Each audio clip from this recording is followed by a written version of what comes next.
How's it going, everybody? Vegeta saying, what is good to all my Super Saiyan homies, here to bring you all sorts of Dragon Ball content. If you enjoyed the video, please consider hitting that thumbs up, as it does help the video and channel to grow tremendously. With all that being said, let's hop right into it. Today we're going to be doing something a little bit different. We're going to be doing a small little list, talking about the teams that I think are probably the most future-proof, as a lot of people like to say online. But essentially what this means is the 5 top teams that are probably the best to main and focus your chrono crystals on if you are a free-to-play player and you're not trying to waste your crystals on every single banner. So without further ado, let's hop right into it. First up, we have the Regeneration Tag. This team is pretty solid considering that it consists of a lot of the series' main antagonists, as well as, you know, like Piccolo and Nail and blah blah blah blah.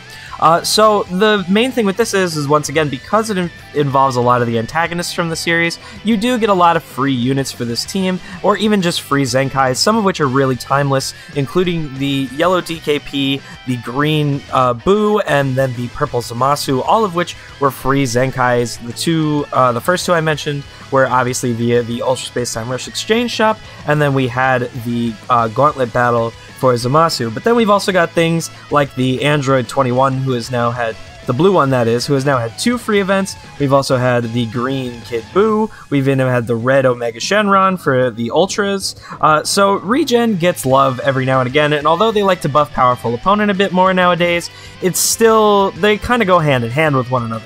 Next up, we have Future. This is a team that the developers love to seem to focus on, and I think the reason why would probably be because it has 2 of the best received arcs by the fandom. We have the Goku Black Saga, or the Future Trunks Saga, as well as in DBZ we have the Cell Saga. So those are going to be the characters that are mainly making up this roster, and since those are 2 storylines that are typically well received by the fandom, it makes sense that these guys get a lot of units. So if you were going to want to focus on one of the free-to-play teams, a lot of people go to say that this is one of the best free-to-play teams in the game.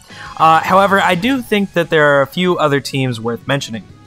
Next up, we have Hybrids, and I don't think this one needs too much explaining. It just seems like the developers love to give us cracked hybrid units, specifically cracked Gohans with, you know, we have Revive Han, FSK, Future Gohan, the blue Zenkai one was pretty darn good. We have, we have the Zenkai Blue Trunks from the future, which is really good. We now have Sword of Hope Trunks. Like, Hybrids is just always getting solid units, and a lot of that is because they are, I guess, the pseudo-protagonists.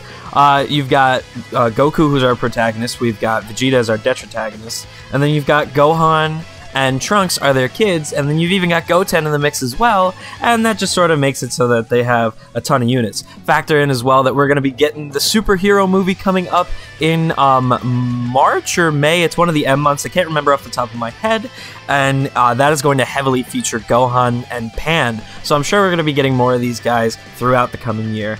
Next up, we have Saiyans, and I feel like this one doesn't need too much of an explanation, with Goku being the main character, Vegeta really being at his number 2, and then a lot of their antagonists even, including like Broly, Turles, I could go on. There's so many different, Goku Black, there are so many characters that fall under the Saiyan tag, all of the fusions, except Gotenks actually, Kefla, Caulifla, that there's just going to be a ton of Saiyan characters throughout this game. They'll never stop. So if you're going to be a Saiyan main, it's probably one of the best options to go with, considering that they're always going to be getting buffed. They're the main part of the series. Last but not least, even more so of a main focus of the series, we have Sun Family. Guys, it should go without saying that Sun Family is going to get more buffs than any other team in the entire game, and that's just because of all the dubs coming from Goku, Gohan, etc. It's just how it is, it's just how it goes. We should expect for the entire livelihood of the game, considering that Goku is the main character of the series, that Sun Family is going to be buffed forevermore. We have Goku Day, we have all our celebrations, which there always ends up being some form of Goku in some way, shape, or form.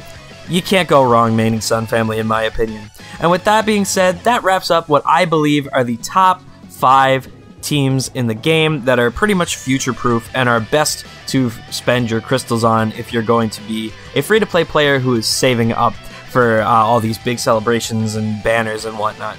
Thank you so much for watching. Have a great rest of your day. Peace out.